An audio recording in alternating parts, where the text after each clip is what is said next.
बहुत स्वागत है और मैं आपसे मुखातिब हूँ समीर अब्बास। सियासत की जब हम बात करते हैं तो इस वक्त भारतीय जनता पार्टी अपने उरूज पे है और कई लगभग हिंदुस्तान के 80% प्रदेशों में भाजपा अपनी सत्ता पर काबिज है, साथ ही केंद्र में तो है ही। लेकिन बरेली की सियासत अपनी अलग जगह मायने रखती है और उसमें पिछले कुछ सालों में अगर हम बात करें तो अगर मुस्लिम कम्युनिटी में एक नाम जो सबसे तेज़ी से बढ़ा है वो है शानू काज़मी का। जब मैं उनका जिक्र करूंगा, बात करूंगा तो यकीनन सुनने वाले भी हैरान हो जाएंगे कि उन्हें पशु प्रेम से भी मोहब्बत है, साथ ही वो एकता, तहजीब और तमाम चीज़ों को ज़िंदा रखे हुए हैं। भाजपा समर्थक युवा मंच के वो प्रदेश उपाध्यक्ष भी हैं। उसके अलावा बहुत सारी और भी तंजीमें हैं जिससे वो जुड़े हुए हैं। एक और बात मैं बताता चलूँ कि सियासी उनकी पृष्ठभूमि भी है और साथ ही उन्होंने अभी जब विधानसभा चुनाव हुआ तो उसमें शहर विधायक डॉक्टर अरुण कुमार जी, इसके अलावा कैंट विधायक डॉक्टर संजीव अग्रवाल जी के साथ भी बहुत सारा काम किया, साथ में उनके प्रभारी भी थे और बहुत सारी और भी चीज़ों से वो जुड़े रहे। इसके अलावा क्योंकि उर्स रिजवी भी नज़दीक है, उस पर भी हम चर्चा करेंगे और ये भी जानने की कोशिश करेंगे कि वो भारतीय जनता पार्टी से क्यों जुड़े हुए हैं। इंट्रोडक्शन तो यही है, लेकिन एक लंबा तजुर्बा आपका रहा है। कुछ इजाफा करना चाहें अपने तारुफ में, इंट्रोडक्शन में तो कर सकते हो, उसके बाद हम विषय पर आएंगे। जी बहुत बहुत शुक्रिया। मेरा नाम शानू काज़मी है। मैं भाजपा समर्थक मंच युवा मोर्चा का प्रदेश उपाध्यक्ष भी हूँ और शिया समाज में मीडिया प्रभारी भी हूँ बरेली से। तो मैं पूछिए। जी।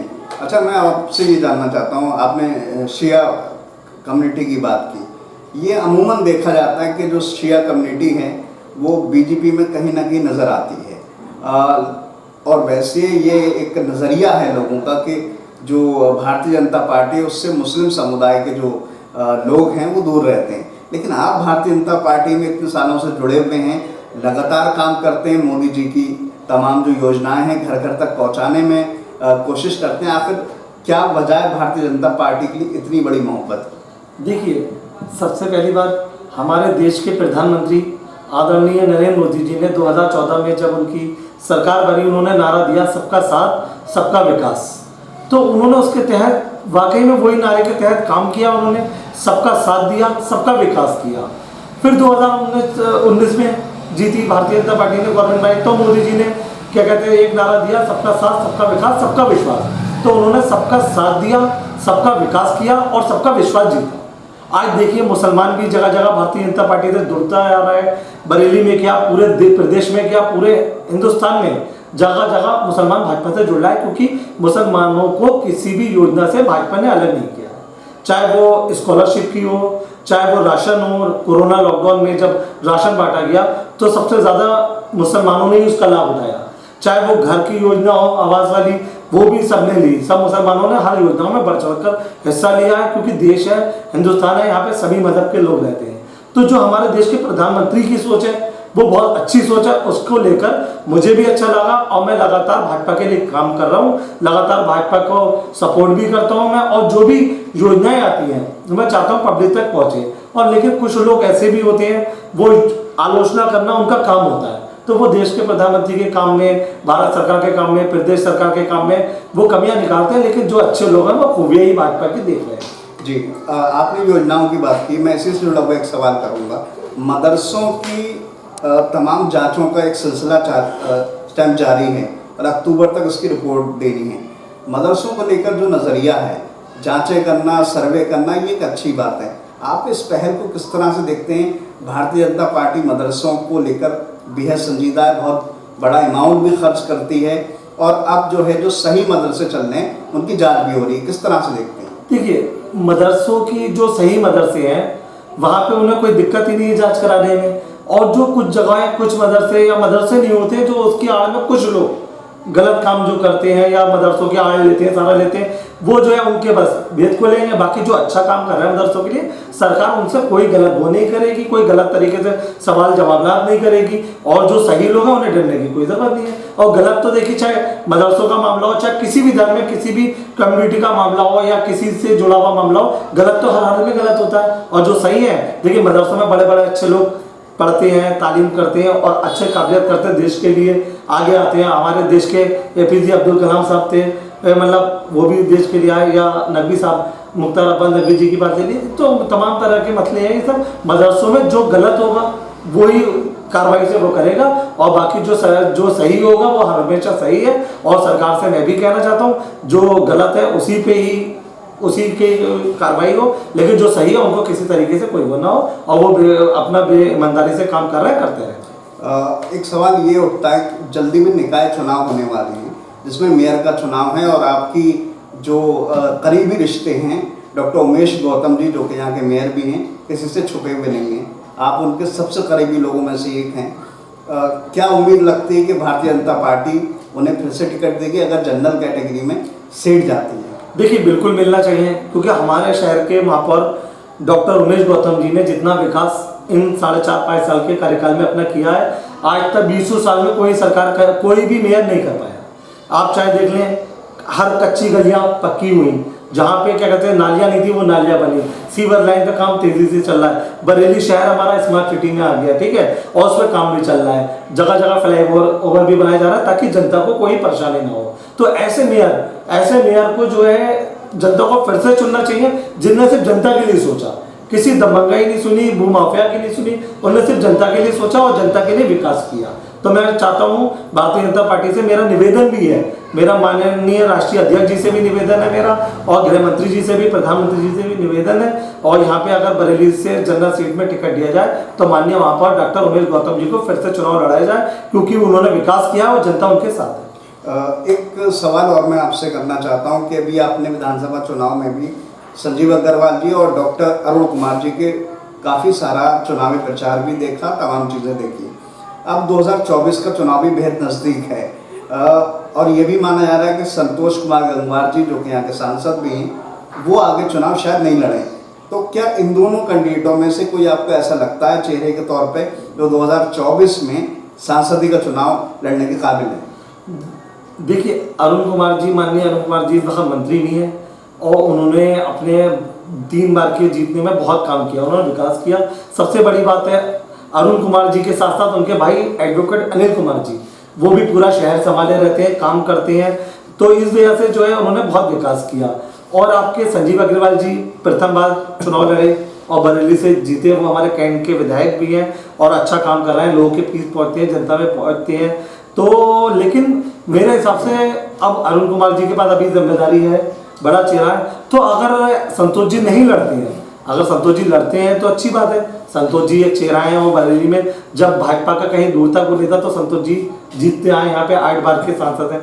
लेकिन अगर ऐसा नहीं होता तो मेरे हिसाब से फिर सांसद के लिए महापौर एक बड़ा चेहरा है उमेश गौतम जी, उन्हें जो है टिकट मिलना चाहिए, क्योंकि वो जो है विकास पर ध्यान दे रहा है, वो बड़ा चेहरा है, और सांसद बन के उनका कार्यों में और बड़ा हुआ। बस एक सवाल और जानना चाहता हूँ, क्योंकि आप मुस्लिम चेहरे के तौर पर बड़ी तेज़ी से चमक रहे हैं बरेली के अंदर, किस तरह से लोगों को और जोड़ने का काम कर रहे हैं, खासतौर से मुस्लिम कम्युनिटी को बीजेपी की तरफ रुझान बढ़ा रहे हैं, लगातार आपके पास न्योते भी आते होंगे, आप जाते होंगे, लगातार सदस्यों को जोड़ रहे हैं, सदस्यता अभियान भी चल रहा था बीच में, तो उसको लेकर किस तरह की तैयारी है बीजेपी के लिए? देखिए कुछ लोग जो हैं वो अमन के माध्यम से, मतलब अफवाह के माध्यम से अमन को अफवाह करने की कोशिश करते हैं, तो लेकिन भारतीय जनता पार्टी ने इसका विपरीत किया। भारतीय जनता पार्टी ने मुसलमानों को जोड़ा, उनके लिए कार्य किया, उनको सारी योजनाएं दी।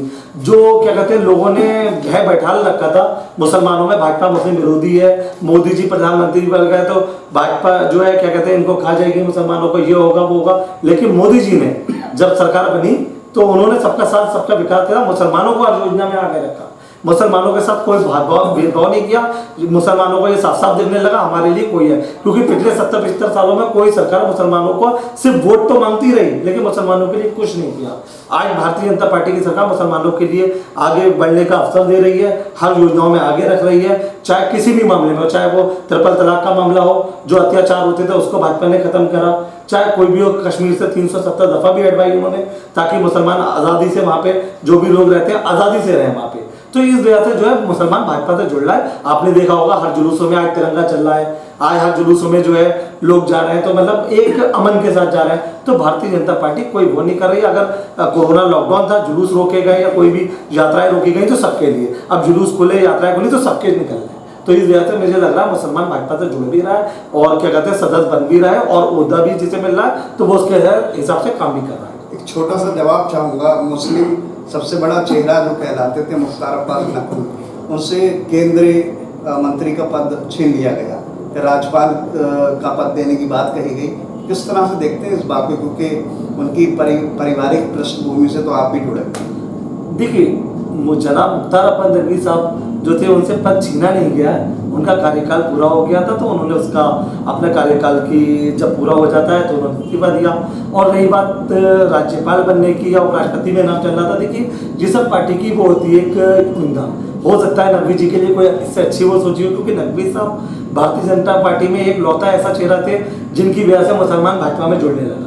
और नकवी साहब ने बहुत अपने उसमें ईमानदारी से, जो भी उन्हें 2 बार वो मंत्री रहे मोदी जी के टाइम में, 1 बार अटल जी के टाइम में, तो उन्होंने जो है अब ईमानदारी से बिना भेदभाव बिना लालच उन्होंने अपना मंत्रालय संभाला, काम किया सबके लिए। और देखिए पार्टी के अपने फैसले होते हैं, आगे हो सकता है उनके लिए कोई अच्छा ऑप्शन हो, आगे कुछ 2024 के लिए उनकी कोई जिम्मेदारी छोड़ के रखी हो, तो इसे हमें अपोजिट नहीं लेना चाहिए और पार्टी का फैसला होता है। देखिए नकवी साहब एक इतने बड़े सीनियर नेता है, हम तो कुछ भी नहीं है, कुछ बोल भी नहीं सकते, वो तो इतने बड़े केंद्र की जान है वो, तो फिर उन्होंने भी जो फैसले का सम्मान किया कुछ सोच समझ कर किया और पार्टी का फैसले का तो हर किसी को मानना पड़ता है। और मेरा निवेदन भी है देश के प्रधानमंत्री जी से भी, भारत सरकार से, कि 2024 में उन्हें जो है कोई जिम्मेदारी फिर से अच्छी दी जाए और वो उनके साथ लोग जुड़े हुए हैं, उन्होंने काफ़ी काम ईमानदारी से किया। वैसे तो ये सवाल मुझे नहीं करना चाहिए क्योंकि अभी जो है अय्याम अज़ा चल रही है, लेकिन फिर भी मैं कर लेना चाहता हूँ एक ज़ाती सवाल कि सियासी पृष्ठभूमि हो या बिजनेस में या और तमाम चीज़ मसरूफियत रहती है, लेकिन एक ज़िंदगी का दूसरा पार्ट ये भी है कि हम एंटरटेनमेंट करते हैं तमाम चीज़ों से। किसी को म्यूज़िक का शौक़ होता है, किसी को दोस्तों में रहने का शौक़ होता है, किसी को शायरी करने का शौक़ होता है, सबके अलग अलग शौक़ होते हैं। आपका क्या शौक़ है जिससे आप अपना जो वक्त बच जाता है उसमें आप लगा पाते हैं? देखिए पहली बात तो सवाल तो आपने बहुत अच्छा पूछा है, लेकिन अब मैं इसका जवाब इस तरीके से दूंगा। देखिए मैं जो हूँ अपनी लाइफ में, मेरा जो मेन कर्तव्य है, अब मेरी अभी फरवरी में शादी भी हुई हाल ही में, लेकिन मेरी कोशिश रहती है मैं जनता से जुड़ा हुआ हूँ, तो मैं अगर कोई पार्टी दूँ तो जनता के बीच में हो, कोई कार्य करूँ तो जनता के साथ करूँ। अब कुछ पर्सनल लाइफ ऐसी होती है जहाँ पे परिवार को समय देने का टाइम आता है, मैं परिवार को समय भी देता हूँ, उनके साथ अपनी लाइफ एंजॉय भी करता हूँ। लेकिन मेरा प्रथम यही है, मैं अपने समाज के लिए, अपने देश के लिए, अपने शहर के लिए ज़्यादा से ज़्यादा अपना टाइम दूँ, ज़्यादा से ज़्यादा काम हो, जिस काबिल भी हूँ मैं हर तरीके से अपने शहर के लिए, अपने प्रदेश के लिए, अपने देश के लिए काम हो। यही मेरे लिए सबसे बड़ा एंजॉय है, यही सबसे बड़ी पार्टी है। बस जो भी वक्त मिलता है इस बीच तो मैं अपने, चाहे वो धार्मिक कार्यक्रम हो, चाहे मेरा परिवार को देने का टाइम हो, वो मैं देता रहता हूँ। चलिए, हमारी बहुत सारी शुभकामनाएं, दुआएं आपके लिए, आप आगे बढ़ें और सियासत में बरेली का नाम रोशन करें। चलिए बहुत बहुत शुक्रिया आपका समय अब्बास जी, आप आए, आपने इंटरव्यू लिया, बहुत बहुत धन्यवाद जी। तो हमारे साथ थे शानू काज़मी साहब, जो कि सियासत में बरेली में उभरता हुआ एक चेहरा है और हमारी शुभकामनाएं हैं। ज़बरदस्त तरह से उन्होंने बेबाकी से हर एक हमारे सवाल का जवाब दिया। यकीनन भारतीय जनता पार्टी को ऐसे जो उनके कार्यकर्ता हैं उस पर नाज होना चाहिए कि इस तन मन धन से वो लगातार लगे हुए हैं। अभी हमने देखा कि चेहलुम के मौके पे भी उन्होंने करबला, जो कि यहाँ से कुछ दूरी पे है, छुट्टी वाले दिन भी बहुत सारे काम करवाए, वहाँ की साफ सफाई की व्यवस्था देखी। इसके अलावा गाय को जो खाना है वो आज भी वो बड़े दस्तूर के साथ, जो कि हमारे हिंदुस्तान की तहजीब भी है, शानू काज़मी साहब कर रहे हैं। इसके अलावा और भी बहुत सारी व्यवस्थाओं का वो जिम्मा उठाते हैं। यकीनन सियासत अपनी जगह है, लेकिन इस तरह के काम की तारीफ होना चाहिए। बहरहाल मैं अपनी बात को इस शेर के ज़रिए से ख़त्म करूँगा कि जो काम उनका है वो अहले सियासत जाने, जो काम उनका है वो अहले सियासत जाने। मेरा काम मोहब्बत है जहाँ तक पहुँचे, और मोहब्बत का पैगाम ही हमें देना है ताकि आगे बढ़ते रहें। बहरहाल इन तमाम बातों के साथ मैं समीर अब्बास, अटल न्यूज़।